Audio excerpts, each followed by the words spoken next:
Hello and welcome back. JavaScript के इस video में हम देखेंगे कि जावास्क्रिप्ट में डेटा टाइप्स क्या होते हैं, इसको समझते हैं। हम जब भी कोई वेरिएबल डिक्लेयर कर रहे थे तो उसमें कोई ना कोई हम वैल्यू डाल रहे थे। तो ये वैल्यू बहुत सारे तरह की हो सकती है, जैसे कि हमने ज़्यादातर जो वैल्यू यूज़ की वो स्ट्रिंग यूज़ की। जैसे कि यहाँ पे हम इस कोड में देखेंगे तो हमने स्ट्रिंग यूज़ की है, आशीष जो वैल्यू है वो। लेकिन यहाँ कॉन्स्ट एन में हमने जो डाला ये 5, ये एक नंबर यूज़ किया है। तो इस तरह से कितने तरह के डेटा टाइप्स होते हैं। उसको समझने के लिए सबसे पहले मैं इसको क्लियर कर देता हूँ, सेव कर लेता हूँ। हमारा कंसोल जो है ब्लैंक हो चुका है। अ, सो सबसे पहले तो जावास्क्रिप्ट में जो डेटा टाइप्स हैं, डेटा टाइप का मतलब क्या होता है? मैंने जो कुछ भी लिखा, लेट्स सपोज मैंने लिखा 1, मैंने लिखा हेलो, मैंने लिखा ट्रू, या फिर मैंने और भी तरह के कुछ डेटा आ जाए, something which is data, something information, तो वो एक डेटा है। तो उसका कुछ टाइप होगा, तो उसको हम कहते हैं डेटा टाइप। हर लैंग्वेज में डेटा टाइप्स होते हैं। तो बेसिकली जो डेटा होता है उनका कैटेगराइजेशन कर देते हैं, उसको डेटा टाइप कहते हैं। तो जावास्क्रिप्ट में कितने तरह के डेटा टाइप्स होते हैं उसको हम इस वीडियो में समझने वाले हैं। जावास्क्रिप्ट में जितने भी डेटा टाइप्स हैं उनको मेजरली दो कैटेगरी में डिवाइड किया है। पहली जो कैटेगरी है वो है प्रिमिटिव डेटा टाइप्स, जिनको प्रिमिटिव वैल्यू डेटा टाइप भी कहते हैं, वैल्यू डेटा टाइप्स भी कहते हैं। एंड जो दूसरा टाइप है, दूसरी कैटेगरी है, वो है ऑब्जेक्ट डेटा टाइप, और उसको रेफरेंस डेटा टाइप भी कहते हैं। तो जो पहली कैटेगरी है वो है प्रिमिटिव डेटा टाइप्स, और जो दूसरी कैटेगरी है वो है reference data type. Reference data type को ऑब्जेक्ट डेटा टाइप भी कहते हैं, प्रिमिटिव को वैल्यू डेटा टाइप भी कहते हैं। इसको समझेंगे दोनों कैटेगरी के डेटा टाइप्स को हम।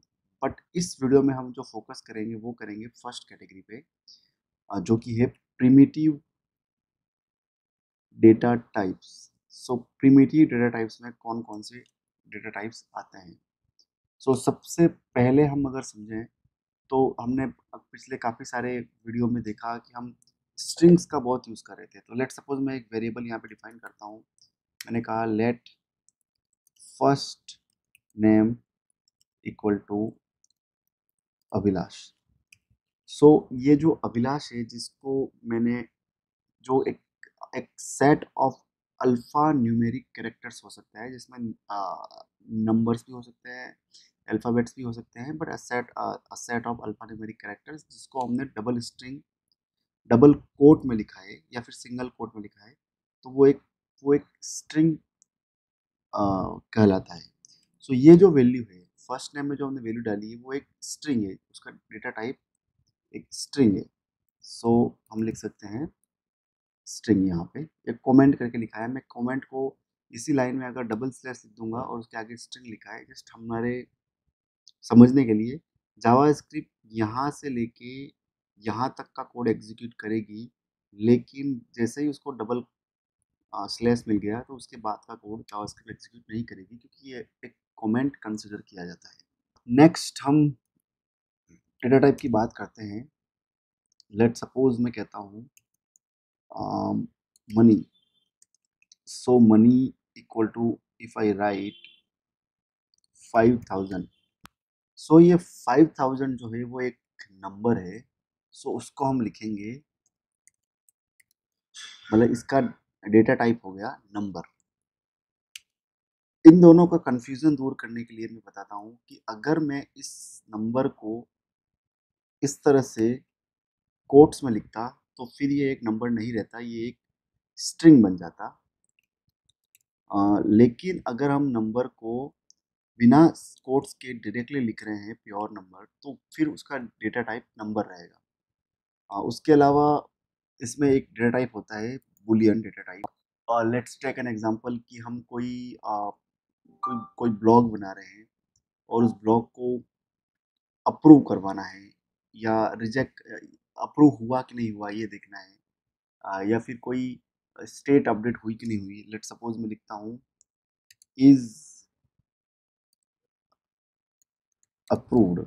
सो ये एक वेरिएबल है, मैंने वेरिएबल डिक्लेयर किया इज अप्रूव्ड, इसमें मैंने डाला ट्रू। सो इसका मतलब मैं समझूंगा कि अप्रूव हो गया, क्योंकि इसमें वैल्यू जो है वो ट्रू है। और इसमें अगर अप्रूव नहीं हुआ है तो मैं ये भी लिख सकता हूँ फॉल्स। तो इसमें दो तरह की वैल्यू होती है, या तो ट्रू या फॉल्स। बूलियन में सिर्फ दो तरह की वैल्यू हो सकती है, ट्रू या फॉल्स। उसके अलावा एक डेटा टाइप होता है, लेट सपोज मैंने लिखा नंबर ऑफ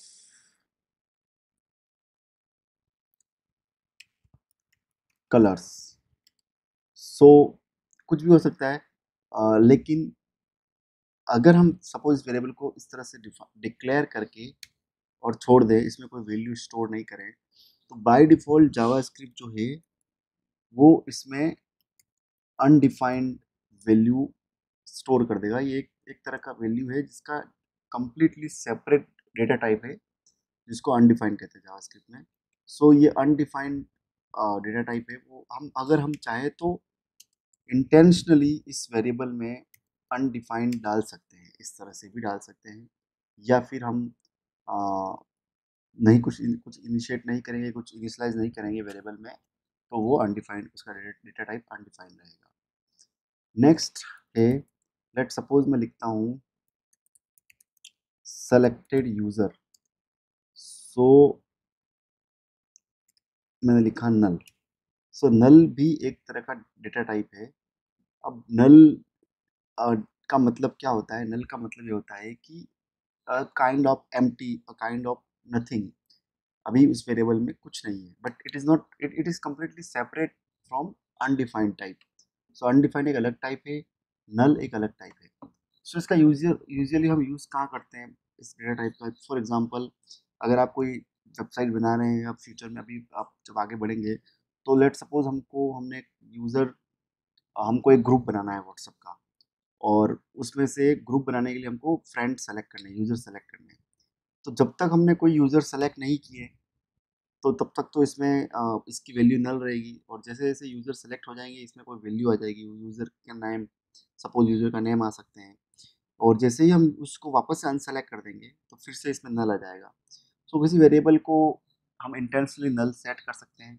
जैसे कि अगर मैं सेलेक्टेड यूज़र इक्वल टू 5 लिखूँ, और फिर selected user equal to null कर दूँ, तो 5 हट जाएगा और नल आ जाएगा। और नल का मतलब होता है नो वैल्यू, ब्लैंक। सो ये मेजरली डेटा टाइप्स होते हैं प्रिमिटिव डेटा टाइप्स कैटेगरी के। इसके अलावा एक और डेटा टाइप रिसेंटली ES6 में इंट्रोड्यूस हुआ है, जो कि सिंबल है।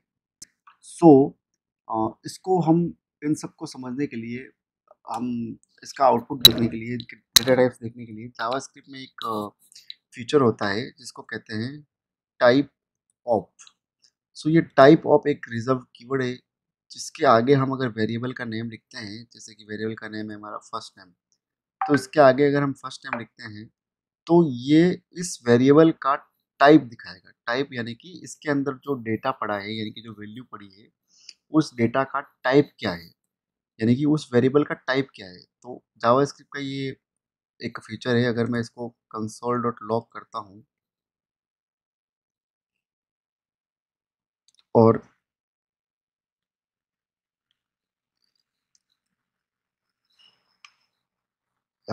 सो console.log करता हूँ, और मैंने लिखा टाइप ऑफ बिना स्पेस के, और फिर एक स्पेस लगा के वेरिएबल का नेम, ठीक है।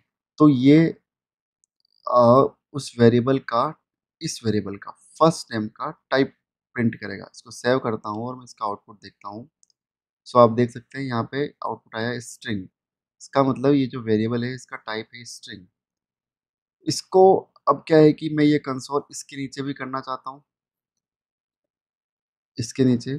तो मैं यहाँ लिख देता हूँ टाइप ऑफ मनी, यानी ये मनी वेरिएबल का टाइप क्या है। तो मैं अगर देखता हूँ, तो ये मनी वेरिएबल का टाइप है नंबर, क्योंकि इसमें नंबर है, ठीक है। मैं चाहूँ तो इसके आगे इस तरह से एक और आर्ग्यूमेंट पास कर सकता हूँ देखने के लिए। इस तरह से लिख सकता हूँ type type of variable money is, इस तरह से। तो ये एक मैसेज प्रिंट करेगा और फिर इस मनी वेरिएबल का टाइप प्रिंट करेगा। और ठीक इसी तरह मैं फर्स्ट नेम के लिए भी कर सकता हूँ। Type of variable first name is, और इसी तरह मैं सारे वेरिएबल के टाइप प्रिंट कर देता हूँ।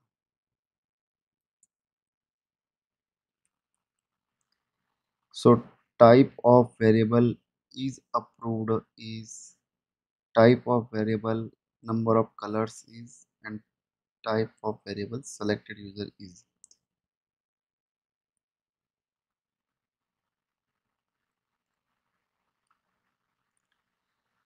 ठीक है, done.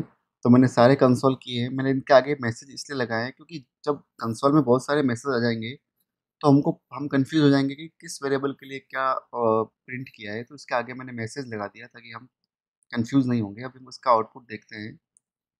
uncaught syntax error, okay, I did a syntax error on line number 2, या सो लाइन नंबर 2 पे मैंने क्या सिंटेक्स एरर की है।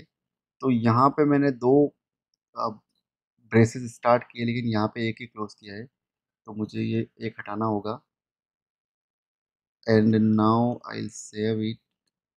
तो ये देखिए, type of variable first name is string, type of variable money is number, type of variable is approved is boolean, type of variable number of colors is undefined, and type of variable selected user is number। why number? because यहाँ पे मैंने 5 डाल रखा है। I'll set it to null। so type of selected user is object।